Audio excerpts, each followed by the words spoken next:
Pour expliquer l'origine de ce projet ou pour en savoir plus, ouais bref, je continuerai pas cette voix off parce que sinon ça va durer trop longtemps et c'est pas le but.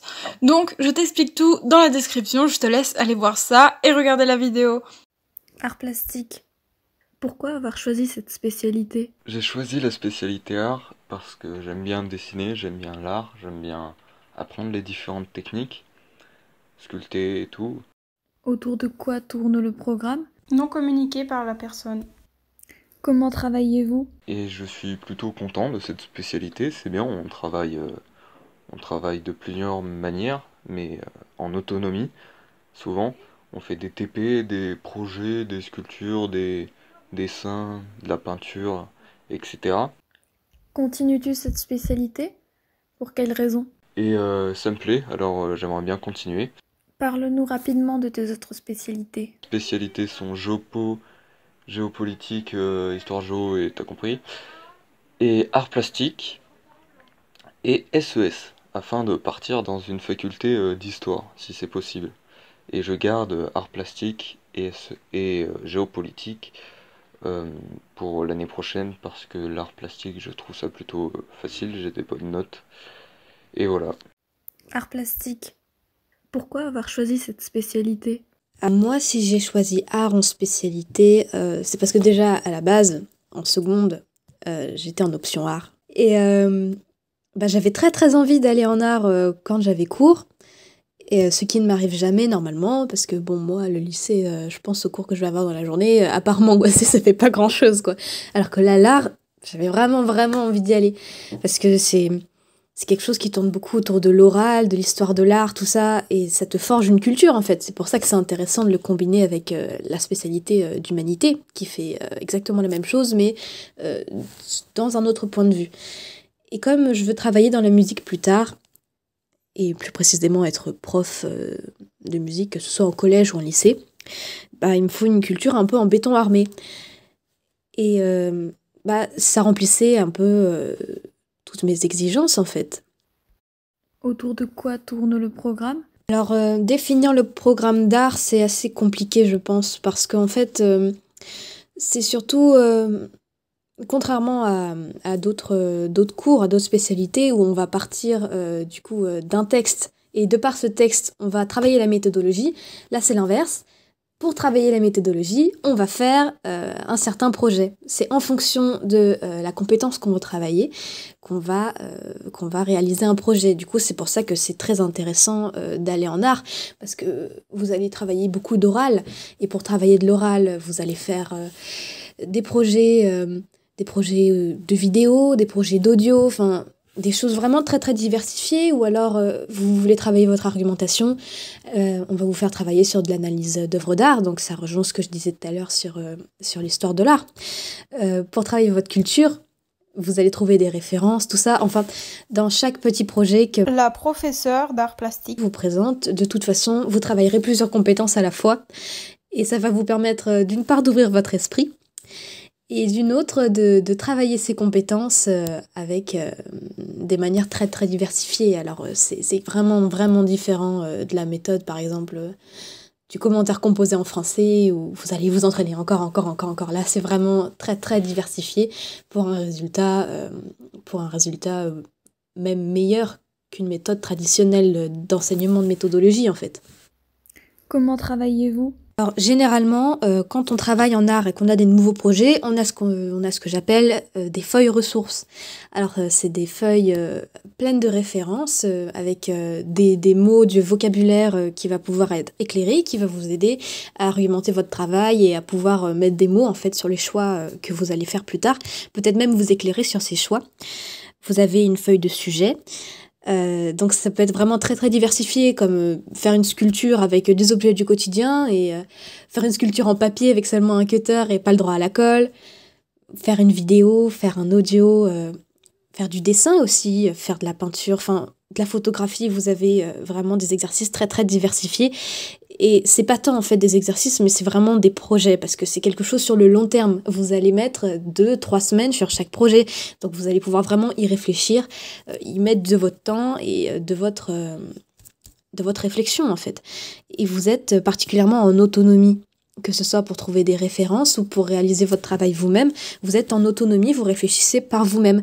La professeure d'art plastique. Pas souvent entre vous, elle vous débloque en fait. Alors vous pouvez travailler en groupe, vous pouvez travailler tout seul, en îlot. Ça dépend vraiment du projet et de comment vous vous sentez le mieux, de vos idées, si elles matchent avec celles de quelqu'un d'autre. Ensuite, à vrai dire, le positionnement de la classe est aussi très intéressant en art parce qu'on est en îlot, en fait. On est l'un en face de l'autre et non pas l'un devant l'autre, l'un derrière l'autre. Du coup, ça met une sorte d'ambiance. Vous pouvez échanger, vous avez le droit d'échanger.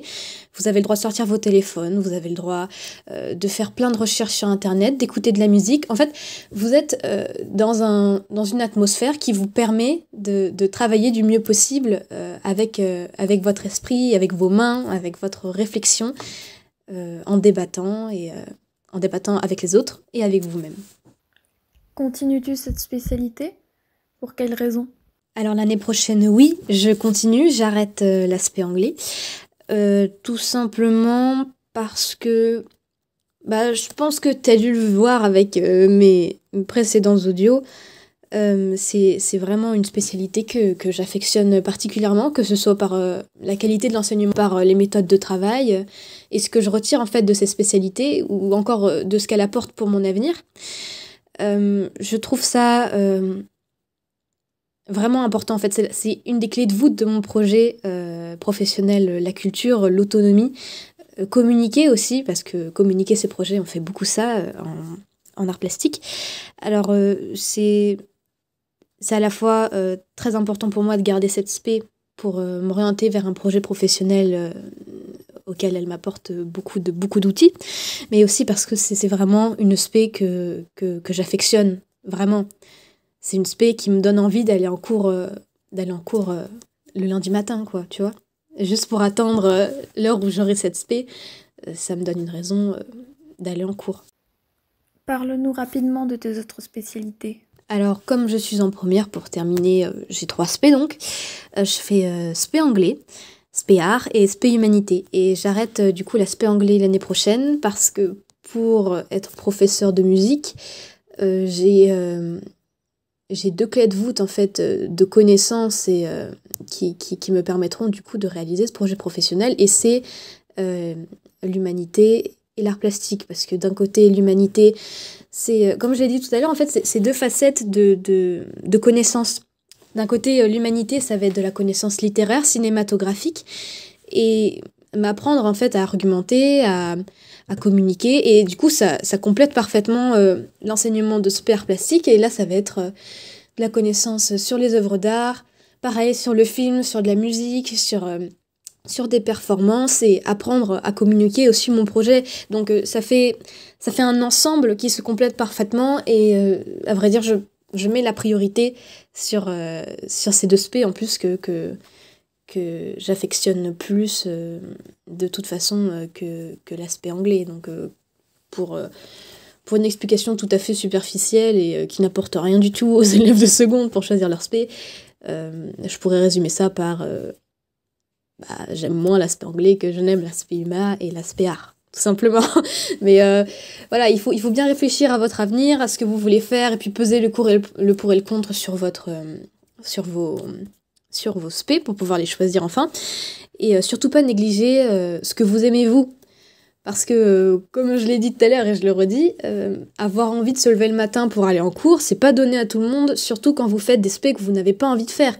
Alors, quitte à vous faire chier pendant des années, 3 ans en fac, et encore, si vous faites 2 licences, je vous en parle pas, vous préparez un doctorat, quitte à passer votre temps là-dedans, faites des disciplines que vous appréciez.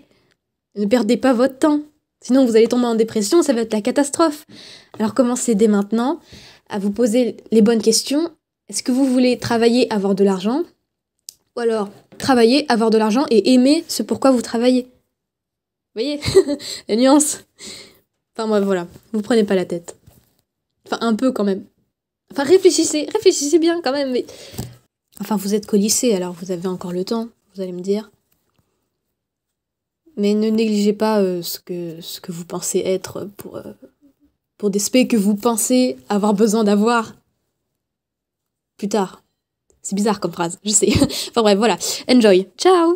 J'espère que la vidéo t'a plu, qu'elle t'a aidé. J'ai réalisé d'autres vidéos sur le sujet et elles sont toutes dans la description. Je te laisse aller voir et je te dis bye! Maintenant que tu en es arrivé là, deux possibilités s'offrent à toi. Soit tu regardes la playlist de Partage ta spé où il y a toutes les autres vidéos sur le sujet, ou alors tu regardes la vidéo sur toutes les spécialités